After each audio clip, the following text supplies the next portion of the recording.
Hello and welcome. My name is Joshua Garrett, and I am the designer and colorist for Random Encounters, the fantasy co-op RPG card game.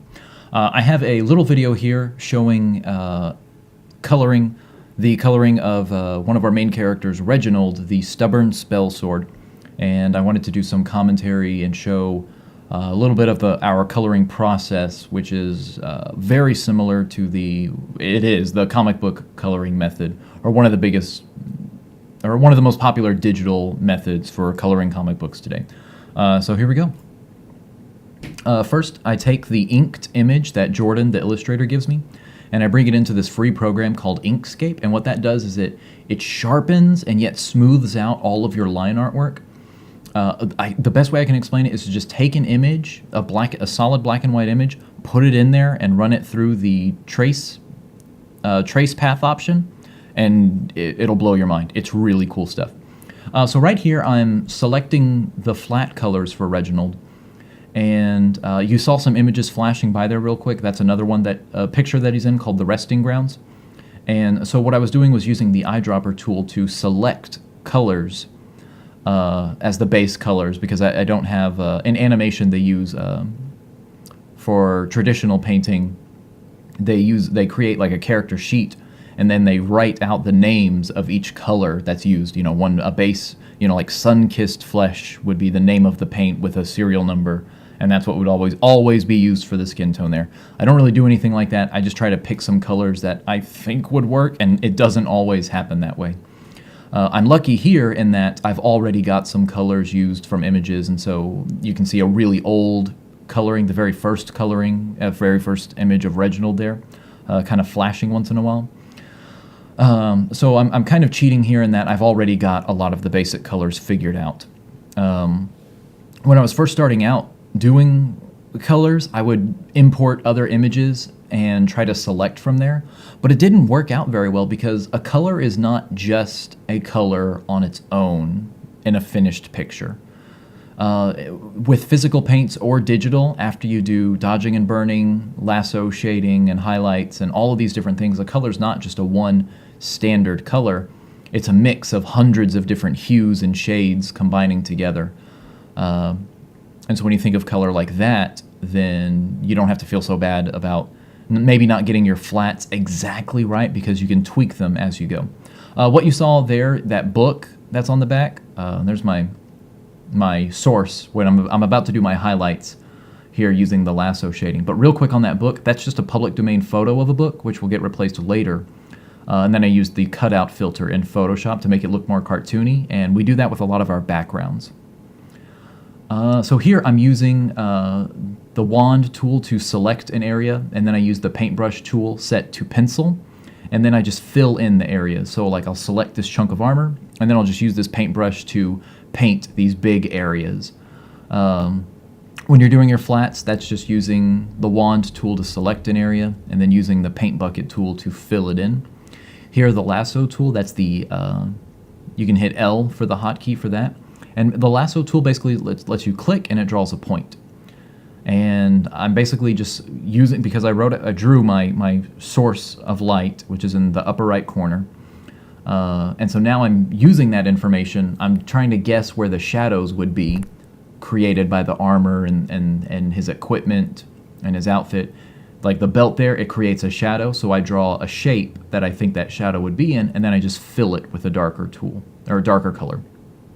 When I'm selecting my shades for highlights and shadows, some people will, and I always create a duplicate layer in case I mess up and need to go back. Some people will just use black and white as their shaders, and then just make the opacity of that layer very light. What I like to do is, if I select a flat color, if I'm going to go a shade darker, I kind of use an L shape. I'm going to go down on the color spectrum a little bit. If I'm using the square shape, I'm going to go down a little bit and over to the right. More so to the right than I am down, because making a color deeper or more saturated can appear to be darker. So still doing the same thing, just selecting areas that I think would have shadow, and I'll try to do one color all at once. Like, okay, now I'm working on the leathers, So I'm going to use the same brown on all the different leathers. One thing you might try for picking your flat colors, and I still have a difficult time with that. It gets easier just the more you work with it, and especially for finding shadows and stuff, like, oh, where would I highlight or where would I shade this? That just comes with practice, and you just start getting a feel for it. I like to think anyway. Try using, sometimes I've even imported video game graphics, like some Sega Genesis sprites from Shining Force or something like that. So because you're working with a limited palette in a retro video game, you have to be very careful about how your colors mix together. So sure, you've got like some orange being used as reds sometimes, but you can usually find color palettes in games like Shining Force or Phantasy Star, things like that, where the colors just make sense together. So I'll bring in like a sprite from a video game graphic and then use that to find colors. Like, what's the right shade of pink? Well, let's grab a Shining Force character, and like Tao from Shining Force 1, I think. She was the mage with the pink hair. Just like, okay, let's get that pink. Because I'm familiar with those exact shades, because I grew up with them. And so I feel more comfortable using them. But you'll branch out the more you do stuff. So like here, just still lasso shading. And I didn't do this at first. When I first started, I just did flats, and then a ton of dodging and burning. And tumble came out really well. That very first tumble image came out really well, but none of the others really worked out using that technique. And so lasso shading, if you look at traditional animation, which I recommend studying, absolutely. Just read as much as you can about animation. That's basically what they're doing. Like right here, you're doing the steps in anime and cartoons, is you have your flats, and then you sort of draw out an area. There's these model sheets that show like a pencil sketch of where the shadows are going to be, and then you use your darker shades in those spots. Like look up animation cells, and you'll learn so much about coloring. Just go on eBay and just look up animation cells for sale, and you'll find a ton of really good reference images. And so that's what we're doing here, is basically what would be done traditionally by hand using celluloid, which is like a clear plastic sheet that has the line or the ink artwork printed on it, and then on the back side you're painting it with these solid colors. And so that's all we're doing here, is selecting our areas and then giving it a highlight or a shadow. I usually start doing my base colors, and then I do all of the shadows that I can. I'll go through armor, skin, clothes, whatever, everything as a shadow, and then I do a highlight. I don't know if that's the way you're supposed to do it, but it's how I do things, and I like the method, and I like.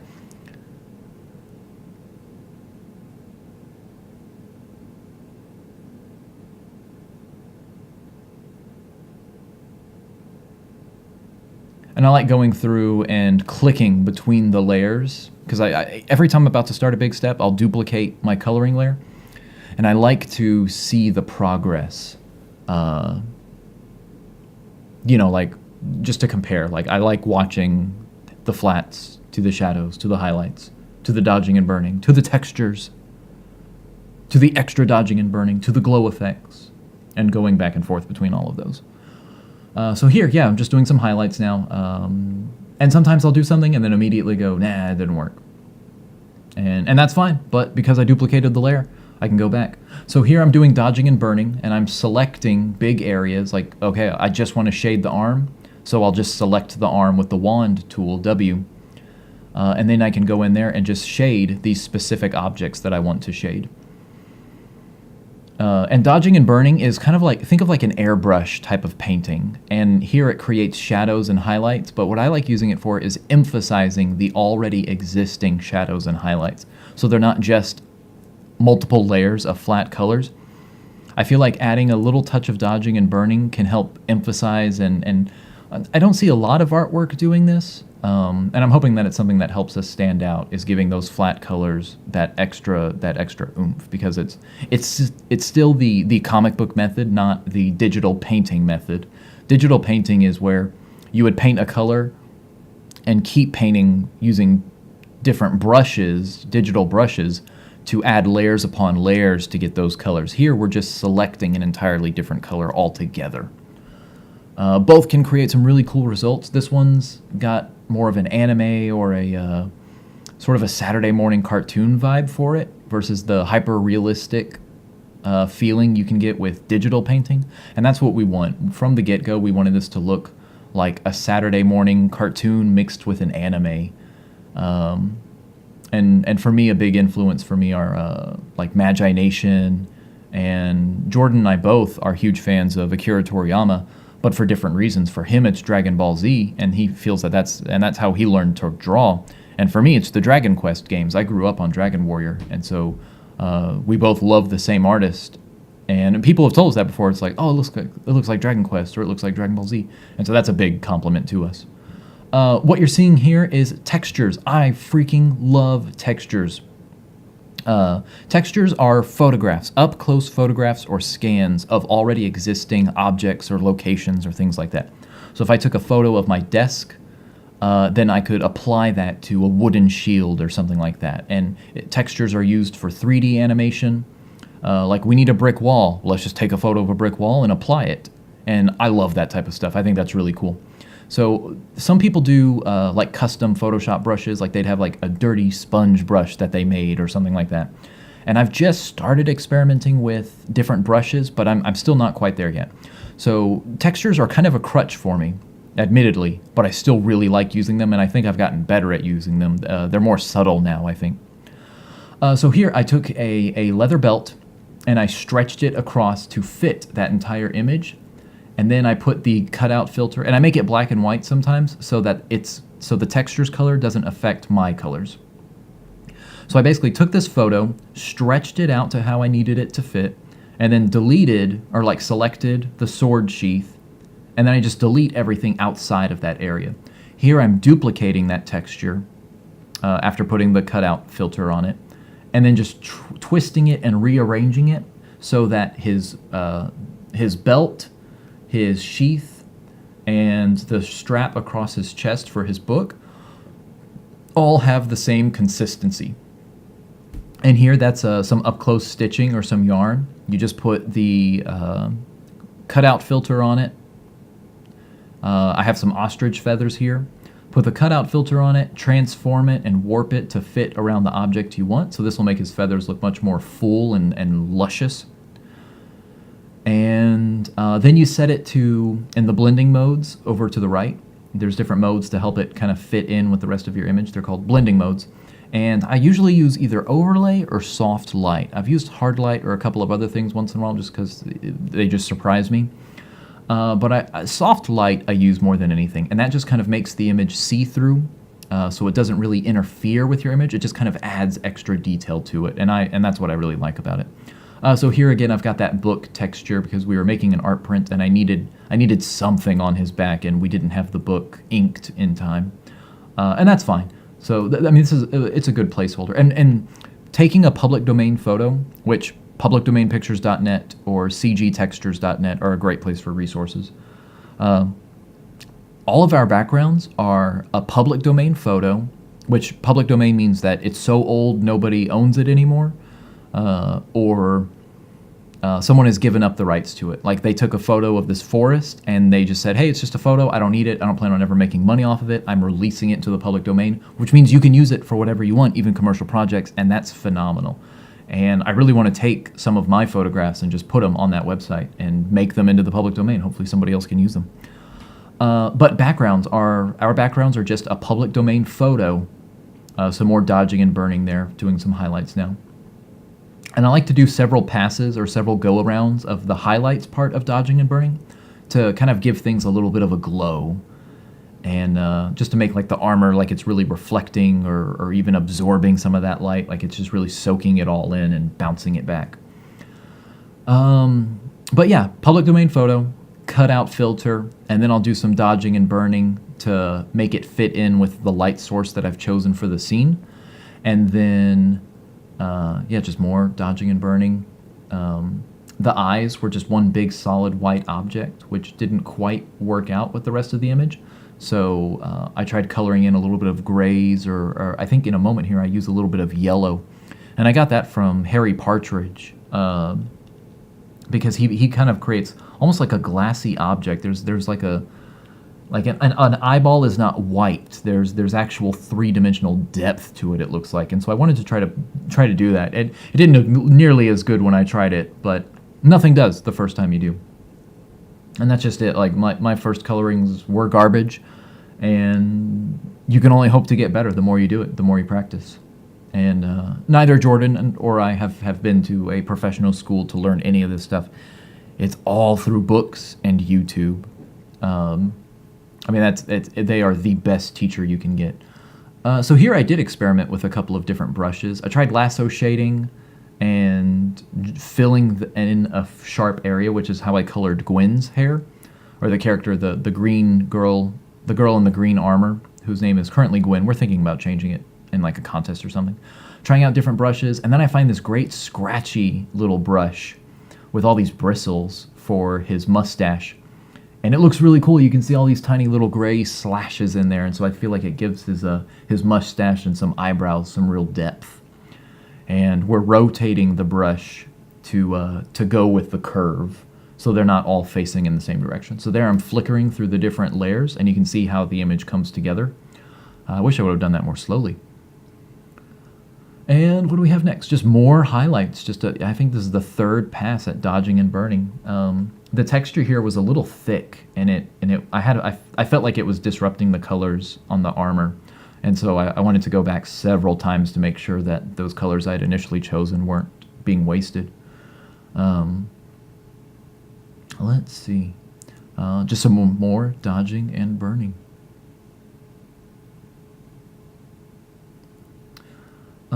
Let's see.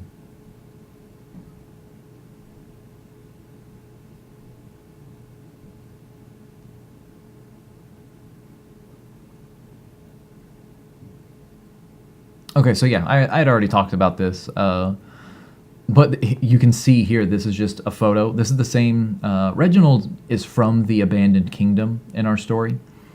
So the kingdom that's been completely overrun with monsters, Reginald was from there. And his whole reason for going on this adventure is to try to clear out these monsters to make the kingdom safe again, because it's his home.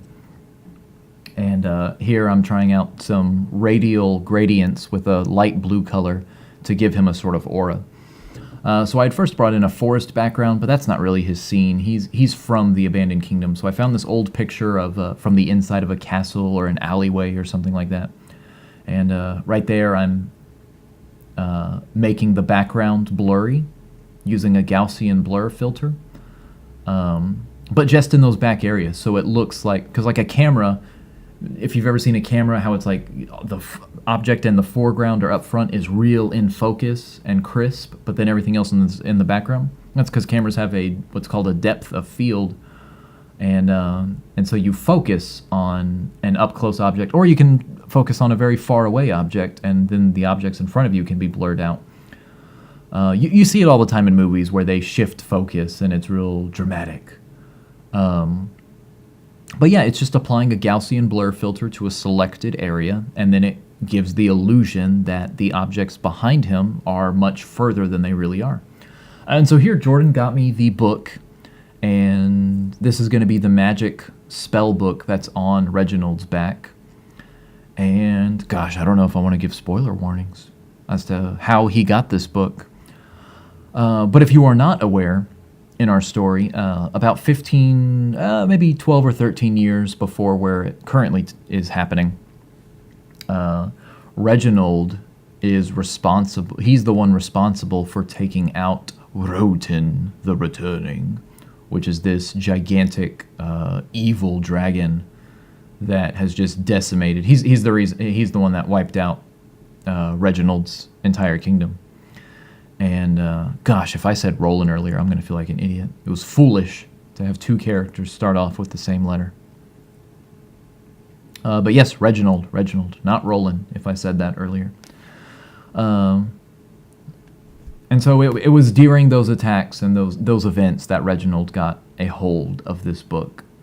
And let's see, here I'm trying out, there's a really cool technique of using gradients by, you select the flat color as one of your colors, and then you select like the darker shade as your alternate color. And then you select an area, and then using a gradient, you can make it look like the darker one is fading in to the flat color, and it looks really cool. And so I wanted to experiment with that with some here. It didn't really work, and then eventually I realized, it's going to be on his back. Nobody's going to see it anyway, so I didn't need to put my focus there. The focus needed to be put on the outside of the image, or the rim of the image, because that's what people are going to be seeing. And that's one thing, is that if no one's going to see something, yeah, it's nice to have the image in case you're going to use it somewhere else, but focus on, it's all going to get merged into a flat image in the end when it gets posted somewhere. So just focus on what people can see when you're putting your image together. And that's something I still struggle with, because then I think, but maybe I'll use this book here, and maybe I will. And then when that time comes, then I can mess with it some more. But if it's not necessary, then you're probably just wasting your time. So I went with wanted to have like an old reddish. I really like in a lot of in CG Textures, or on cgtextures.com, there's a lot of old photographs and old leather books, and a lot of them have this nice reddish color to them, and so I wanted to bring that out in this image. And here I'm doing some lasso shading, some really heavy shading, to make it look like the book has some clasps on it or something that this chest belt clips onto. So I wanted to bring out this kind of gold and red color to clash with the blue that he has on him, to give him a little contrast. And I deleted my line artwork somehow by accident, so I had to bring that back in from a previous edition and save multiple copies. Every time you have a big step, save it as Reginald 1, Reginald 2, blah blah blah blah blah blah. Just like when you're playing a video game, like an RPG especially, you got to rotate those saves. Same thing applies for Photoshop and other production stuff. So, and here I'm just experimenting with different fills, different gradients for his magic aura. And in the final image, we move his book over a little bit to the right. You don't see that here. But yeah, so here is Reginald, from nothing to flats to highlights, dodging and burning, textures, and the final image that you see here. So again, thank you. My name is Joshua Garrett. I am the designer of Random Encounters and the colorist for the images, and Jordan Bossel-Dua is designer and illustrator. And please check us out, subscribe, blah, blah, blah, all that junk. Like us on Facebook, say hi to us on Twitter. If not, we will cry ourselves to sleep, and Tumble will never forgive you. So again, thanks for checking us out. Bye.